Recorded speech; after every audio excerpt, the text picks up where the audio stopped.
Operation Epic Fury.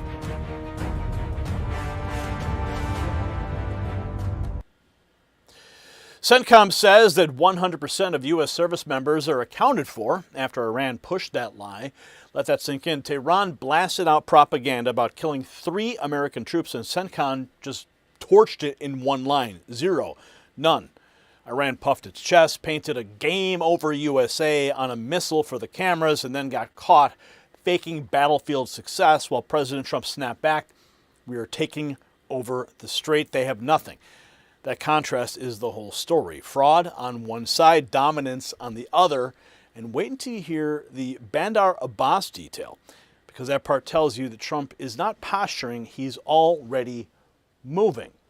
So at 5 p.m. Eastern, CENTCOM launched more strikes to keep the strait open, and that's the stake right there. Not cable news theater, not UN performance art. The Strait of Hormuz carries the kind of global traffic that moves fuel prices, shipping everything that you feel in your wallet. And Iran's regime tried to choke it while firing at Jordan, Oman, Bahrain, and Kuwait, then tried to sell the world a fairy tale that it killed Americans. They lied, Trump hit back, and you can feel the difference. And listen to what Trump said. We're taking over the strait. They have nothing. He didn't beg Tehran, he cornered them. Then he exposed their game, an 11-hour meeting, everything agreed, and Iran calls back demanding changes. Professional stallers. That's who Barack Obama fed with $1.7 billion in green American cash on a plane. So I stop on that detail every time because you and I are still paying for that weakness. Trump is cleaning up Obama's mess with force, while radicals here at home still try to play footsie with the same regime. That's not diplomacy. That's sabotage-minded insanity. So Bandar Abbas just taught Washington a hard lesson. Wars are won by supply chains and not slogans. And that is why Vault Strategic Minerals matters right now. This breaking news from the White House: tungsten is a national security priority across fighter jets, tanks, missiles, drones, and ammunition use. Yet, no U.S. commercial tungsten mining since 2015. That left America exposed to China. Project Vault backs a $12 billion strategic stockpile and $30 billion for domestic production, with Pentagon support for restarting production. Vault Strategic Mining controls historic tungsten assets in mining-friendly U.S. jurisdictions, including a Nevada Great Basin flagship project, proven former mines, modern exploration techniques, and a defense-related exploration contract with approximately 10,000 feet of drilling. USGS cites 168,000 tons of tungsten oxide and an estimated in-ground value, buckle up, $30 billion to $50 billion. So watch KNOX in Canada and KNXFF in the United States. America needs minerals and not weakness. Now, Bandar Abbas Naval Base got hit by 3 Corsair unmanned surface vessels yesterday. 3 sea drones slammed a submarine and ship maintenance facility inside Iran, and CENTCOM says it marked the first American combat use of sea drones. You see, that's not old thinking.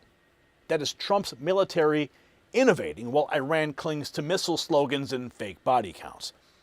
So I wanted to hold that back because it shows you the pace here.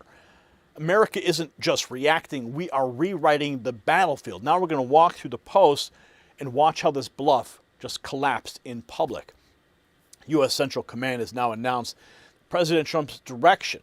U.S. forces will resume a naval blockade of Iran beginning tomorrow at 4 p.m. Eastern, according to CENTCOM. The operation will target maritime traffic entering and departing Iranian ports, while commercial vessels that comply with the blockade will continue to be permitted to transit regional waters. So the blockade order is already moving from words to force.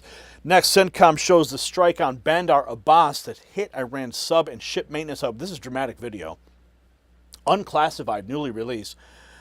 Using multiple one-way attack surface drones, CENTCOM forces successfully struck a submarine and ship maintenance facility in Iran. check this out. Look at that. It's like they put a GoPro on a drone ship and just launched it right into a submarine docking station. 3 Corsair unmanned surface vessels hit the port at Bandar Abbas Naval Base, marking the first time American forces have employed sea drones in combat operations. Last night's strikes degraded Iran's ability to continue attacking commercial shipping. Now, with the dramatic onset of this Iran conflict since it began, President Trump has notably pulled back in recent weeks, I should say, with the MOU that's been kind of percolating in the background.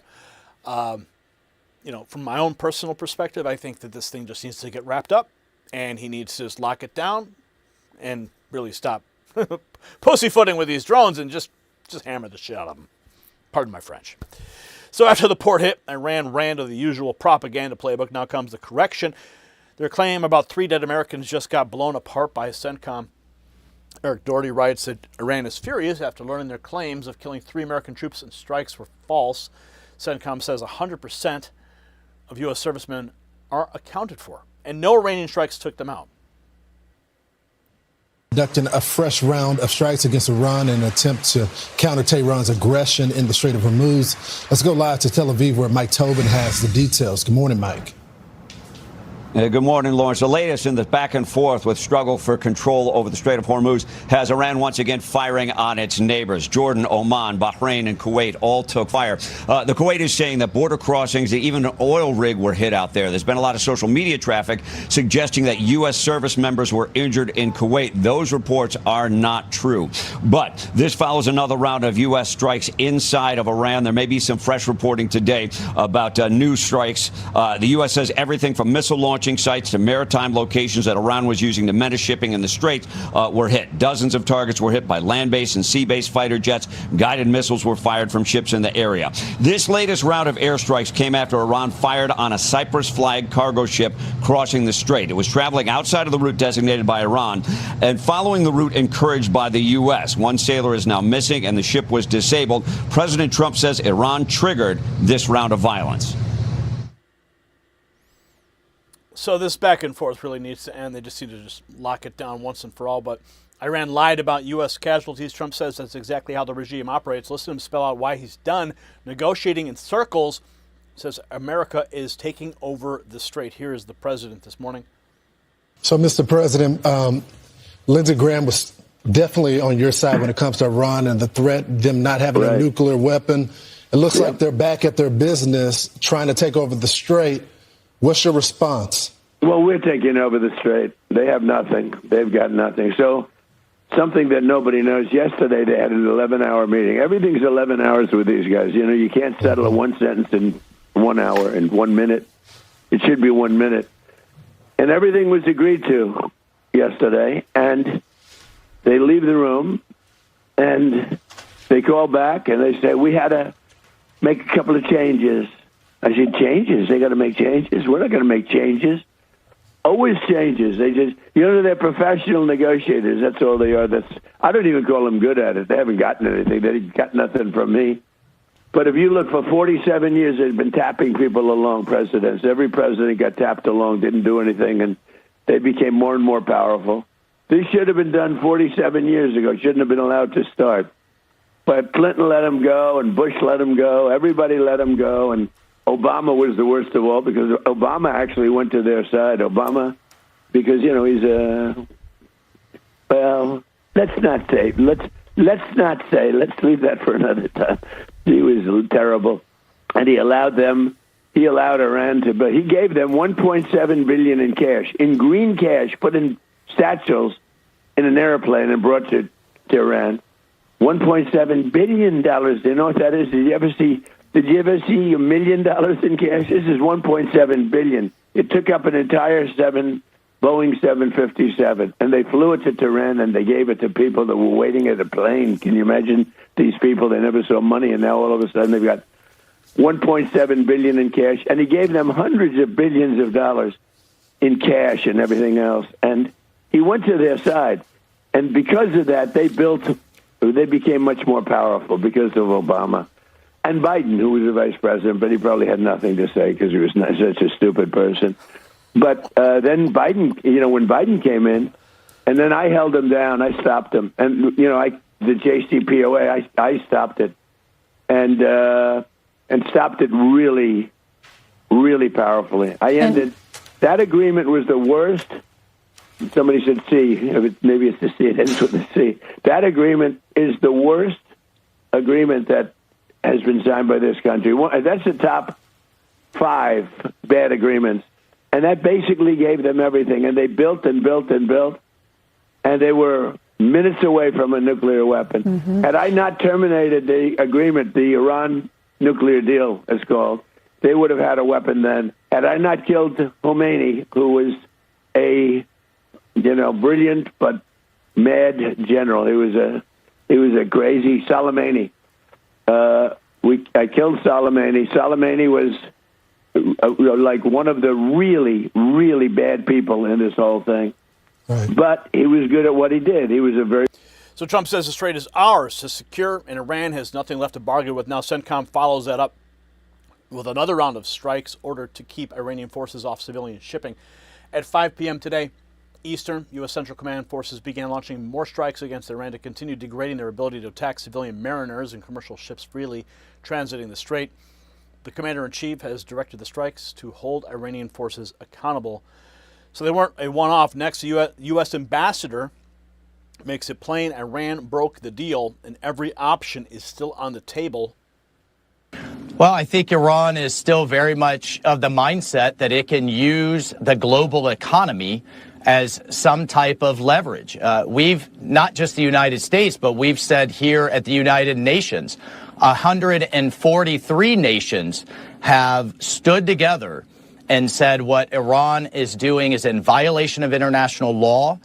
Regardless of whether you're party to some conflict, you cannot start shooting in all directions, attacking your neighbors, attacking civilian shipping, civilian infrastructure, throwing mines in international waterways, and acting like the irresponsible genocidal regime that many have always accused it of being. Ambassador. And so the world stands with the United States that this is unacceptable behavior. And the president, just to directly answer your question, has always said this was a performance-based MOU. Iran is not living up to it, and all options are on the table. We saw that from our great U.S. military overnight. All options are still on the table. Now, President Trump puts his own label on it, declaring the strait open and naming the United States the guardian of Hormuz. U.S. Strait is open, will remain open, with or without Iran. We are reinstating the Iranian blockade, so named because it is only stopping Iran's ships or customers from entering or leaving. All other countries will have fair and open use of the strait. The USA will, from this point forward, known as the guardian of the Hormuz Strait, but as such, and as a matter of fairness, will be reimbursed at a rate of 20% on all cargo shipped for any and all costs necessary to do the job of providing safety and security to this very volatile section of the world.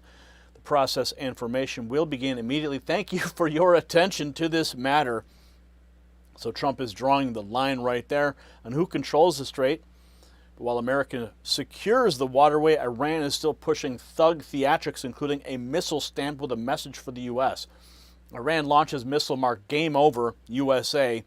New footage circulating online from Jim Ferguson shows an Iranian missile bearing the words Game Over USA before what is described as a strike against American targets.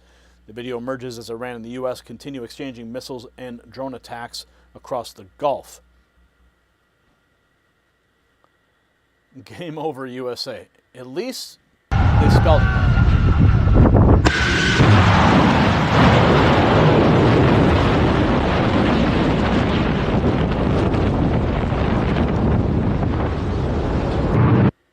So President Trump has long said that 90% of their ballistic missile capacity has been obliterated. So this must be in that 10% range. Mr. President, can we just finish the rest and go 100% so we don't have to play videos like this anymore? So that tells you everything about Tehran's mindset, threats, theater, and terror. Next, Trump points the finger where many Americans think it belongs, straight at Obama. Trump exposes to America that Barack Hussein Obama is the reason Iran strengthened and threatened the world. I gave them $47 billion in cash. You heard him say that in the previous clip. Trump says Obama's cash flooded the regime. Meanwhile, the rot at home gets uglier with a report that Mandami's office tried to set up a meeting with Iran during this hot conflict. What do you know?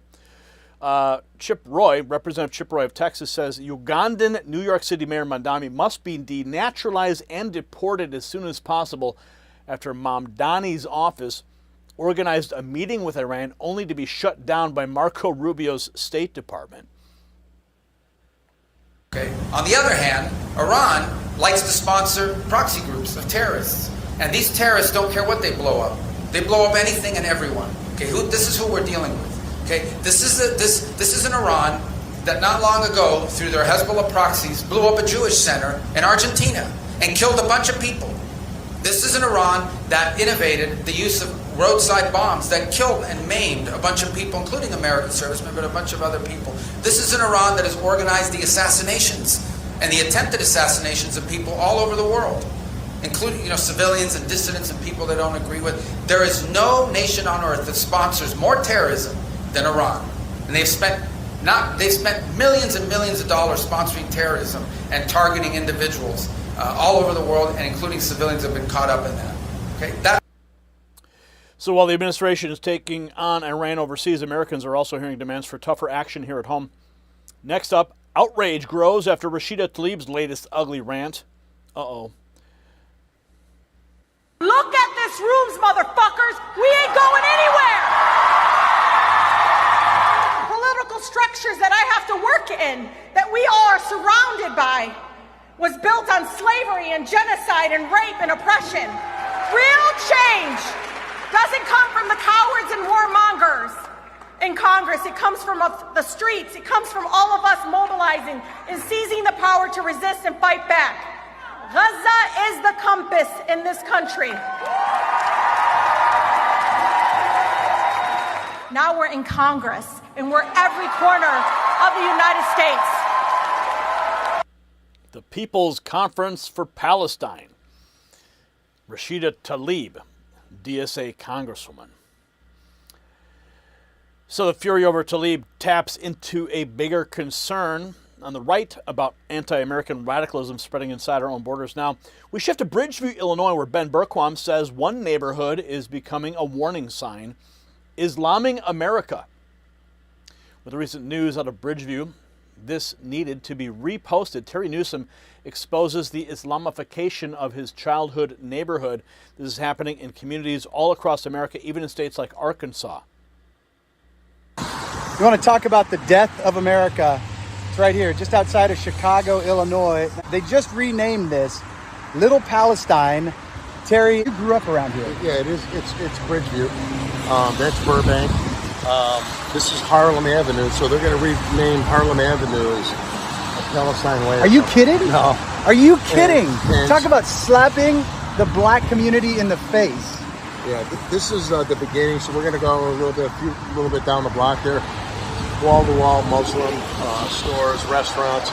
There's nothing wrong with having your culture come to America, just like all of us. But if you can assimilate. You beat me to it, yes. They want us to assimilate to their culture instead of the other way around. Well, not only that, it's if you can assimilate and not want to murder us. Yeah. You know, there's a lot of religions around the world that may be false religions, but they don't come here to try to destroy this country and murder the people. Islam is not coming to assimilate. It's not coming to compromise. It's coming to take over. And all you have to do is look at places like this, or Dearborn, or Plano, Texas, or any of these places and see it. Yeah, the Muslim Brotherhood's all over this place here. CARE, the Homeland Foundation, all over here. This is national suicide if we don't stop it. But it's worse than this. Terry's going to take us where you grew up to show. Wow. So from the street level warning in Bridgeview to the symbol of the people are fired up nationwide. Next, Little Palestine Way sign goes up, and critics say it's surrender dressed up as civic pride. Little Palestine Way, conquered without firing a shot. Welcome to Bridgeview. Little Palestine Way. So, President Trump, you heard him say it. He gave them $1.7 billion in cash, green cash. And I want you to sit with that image. An airplane full of cash landing in Tehran. Obama feeding the regime that now paints game over USA on missiles and lies about dead American troops. That was the seed. This is the monster. But now look at the reversal. Trump reopens the strait. CENTCOM confirms every U.S. service member is accounted for. American forces hammer Bandar Abbas, and the blockade targets Iranian shipping while lawful commerce keeps moving. That is Iran getting stripped down to what it really is, a terror regime with slogans, stalling tactics, and a collapsing bluff. Obama built their leverage. Trump is gutting it in real time. So Barack Obama, answer for the $1.7 billion cash pipeline to Iran? Start there. Because you can't understand this showdown unless you name the Americans who strengthened the regime now getting hammered by Trump. Iran lied about killing our troops. CENTCOM blew that lie to pieces. Iran tried to rattle the world economy. Trump snapped. The Hormuz Strait is open. And backed it with strikes, sea drones, and a blockade that isolates Tehran instead of the civilized world. And you and I need to keep our foot on the gas here. No mercy for the regime, no amnesia for the weaklings who fed it, no patience for the radicals in this country trying to arrange meetings with America's enemy during a hot conflict. Watch the names, save the receipts, and back the strength that protects our troops, our trade, and our flag. Trump called the bluff. Now finish the job and make sure the people who created this mess never touch power again. And I want to make sure you're getting the news you rely on. Text raw feed to 844-840-4963 to get on the insiders list with thousands and thousands of Americans who are already bypassing the algorithm and getting notifications direct to their phone. The system controls information. Information control is power. They don't want you to see this. The truth only survives together. They don't want this. Share this now.